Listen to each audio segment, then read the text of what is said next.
Christiane Regnango, professionnelle du droit, femme engagée dans l'histoire politique de son pays. Le président Oligui vient de passer une semaine en terre française. Son retour au Gabon a été salué par un bain de foule mémorable. Le Gabon est le seul pays africain qui a rendu cet hommage aux ancêtres en les appelant au secours du vivre ensemble pour nourrir l'instinct de paix et de sécurité. Cela s'est matérialisé par ses prières successives à l'ouverture comme à la conclusion du dialogue national inclusif, ainsi qu'aux commémorations à la mémoire du capitaine Tchoréré. Un héros méconnu des jeunes générations gabonaises et africaines. Officier de l'armée française coloniale, il est le premier Africain à diriger un régiment mixte.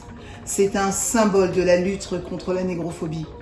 Il sera tué par les nazis parce qu'il refuse de s'incliner devant l'armée allemande et leur impose la reconnaissance de son statut d'officier de l'armée française.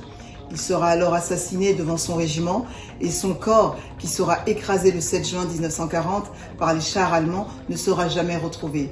Célébré jusqu'ici par les autorités françaises, le président Oligui se réapproprie le costume historique du résistant gabonais. On peut mettre ceci sur la recapitalisation de l'héritage Bongo-Père que le président du Gabon, le général Oligui, peut naturellement revendiquer.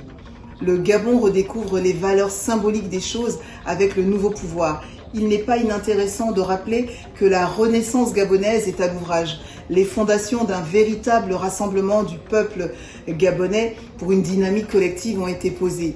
Le nouveau pouvoir fait désormais face aux défis du développement tant attendu par les Gabonais. L'intelligence politique du nouveau pouvoir laisse entrevoir des chances de succès, ce qui est plutôt rassurant. Cela est d'ailleurs observé par les traditionalistes africains qui ont salué la stratégie du nouveau pouvoir. Avec cette nouvelle politique, l'ambassade du Gabon en France redevient la maison commune, le Gabon pour tous.